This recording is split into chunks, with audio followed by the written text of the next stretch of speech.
nosotros ayer consentimos una libertad, una administrativa de la estación y después quedaban 16 personas, 3 efectivos policiales, varios jerárquicos y 3 civiles vinculados como encargado o miembro del directorio de esta empresa, estación de servicio, y acaban de resolver después de 3 jornadas completas de audiencia, prisión preventiva para todos por el plazo de 6 meses, hasta noviembre. ¿Qué se pudo constatar en la audiencia, fiscal?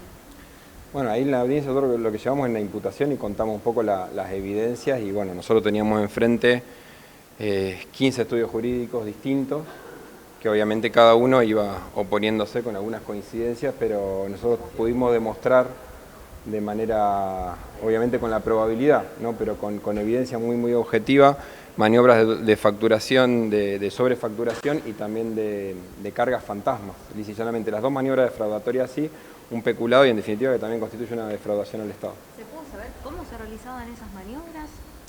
Sí, porque nosotros algo estuvimos mencionando el lunes pasado de manera muy breve, pero efectivamente ellos concentraban las visas flota, que esas tarjetas, que son tarjetas tipo de débito, que cada móvil tiene una.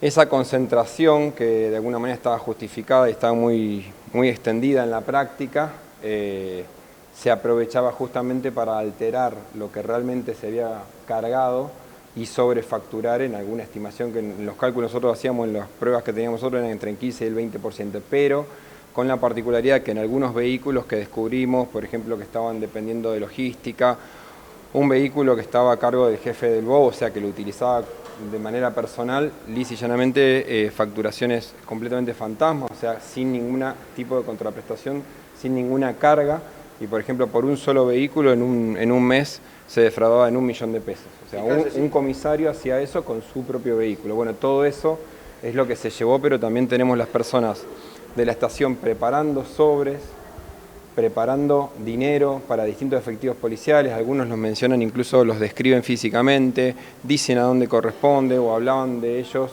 con el nombre de pila o algún apellido, creo que es fundamentalmente el nombre de pila, y luego aparecen en las tareas de inteligencia nuestra, gracias digamos, a la colaboración de asuntos internos, filmadas estas personas justamente concurriendo, y siempre al cabo de las quincenas, a principios de mes, a mediados de mes, a fin de mes, y de esa manera hoy el juez eso lo valoró especialmente, diciendo, bueno, de alguna manera las defensas objetan muchas cuestiones, pero hay algunas cuestiones que tienen mucha objetividad.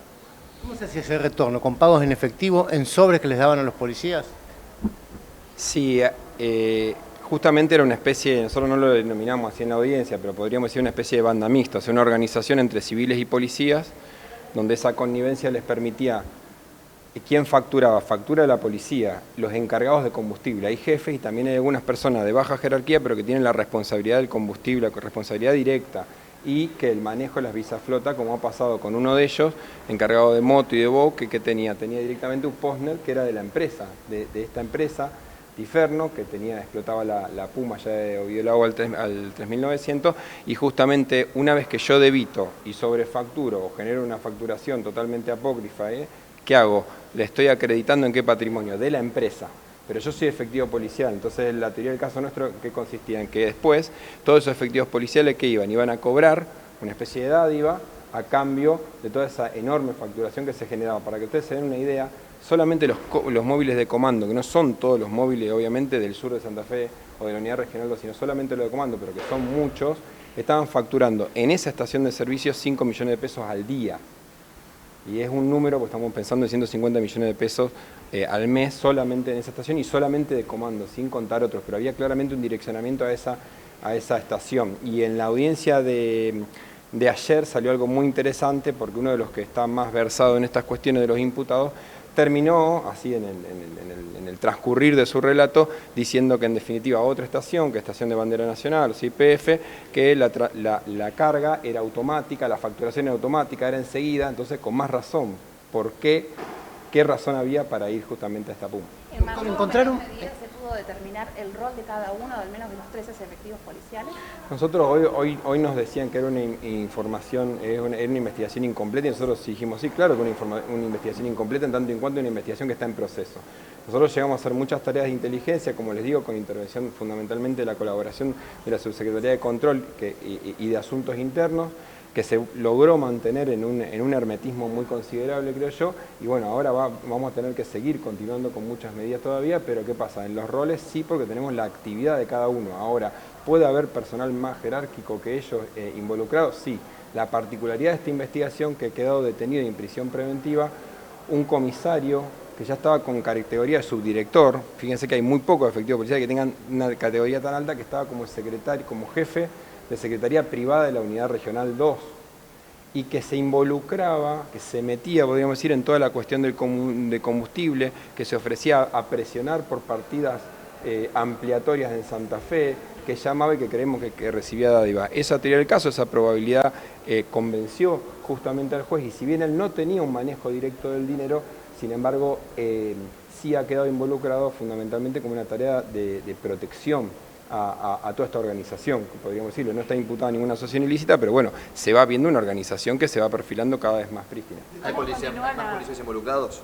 No, policías involucrados en el sentido de investigados, sí, porque la investigación necesariamente tiene que ser más amplia.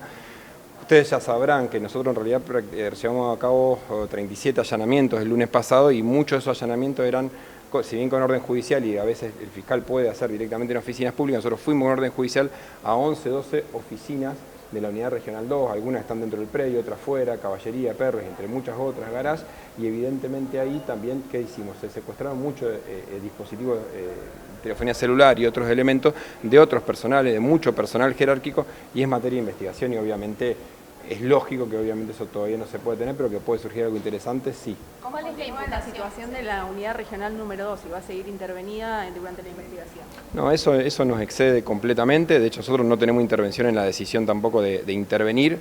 Se acordarán los que habían estado el lunes pasado, que yo decía, yo no soy muy afín a las entrevistas, pero que entendía el impacto. Esta causa tenía un impacto directo. De alguna manera acusa recibo la administración rápidamente y se pone manos a la obra. Lo bueno es que de alguna manera la Fiscalía y la Subsecretaría de Control pudieron articular, por ejemplo, para la restitución inmediata de las visas flota y evitar que se congestione o se paralice el patrullaje en Rosario. Ese tipo de ayudas creo que son respetando cada uno su lugar y su competencia específica, pero que han sido muy fructíferas. Fiscal, en detalle, ¿cuál es la imputación y cuál es la pena en expectativa para estas personas? Bueno, lo que más se discutía, y las defensas siempre plantean en este tipo de audiencia, y en definitiva en todas, cuando los mínimos no son tan altos entre comillas. Obviamente que hay delitos con penas mucho más bajas, pero acá teníamos mínimos de 2 años. Tanto en la malversación como en la defraudación teníamos ese mínimo. Se ha imputado a ciertos efectivos policiales el cohecho, se ha imputado a todos los civiles el cohecho, o sea, activo-pasivo, y algunos en particular, justamente por esta falsedad ideológica, ese delito se les ha imputado. O sea, eso se ha ido segmentando. Pero donde estaban de alguna manera interviniendo todos, ya sea como coautor y como partícipe primario, como que daba la cobertura, era en esta cuestión de lo que es un peculado, esta detracción de bienes. Y ahí tenemos de 2 a 10 años y en la defraudación de 2 a 6 años. A cuestiones de la calificación, algunas discusiones se dieron, no tan amplias, pero obviamente eso siempre es materia de discusión más a largo plazo. Por ejemplo, en las preliminares y eso. ¿Le ha llamado la atención el planteo de alguna de las defensas? ¿Qué decirte? Bueno, ha habido planteo de todo tipo. Nosotros hemos estado, digamos, así como nos han escuchado muy respetuosamente el primer día, que estuvimos 3 horas y media más o menos relatando evidencia, nosotros después de eso hoy hemos estado otras 2 horas y ayer otras 5 horas y media. O sea, imagínense que hay 8 horas donde le están pegando a la teoría del caso de la Fiscalía, y es lógico. Entonces, bueno, ha habido planteos de diversa clase, pero hoy el juez también nos ha dado la posibilidad de replicar, y creemos que a todas estas cuestiones que podían ser más interesantes han sido replicadas, entiendo que satisfactoriamente, a la luz de la resolución del juez.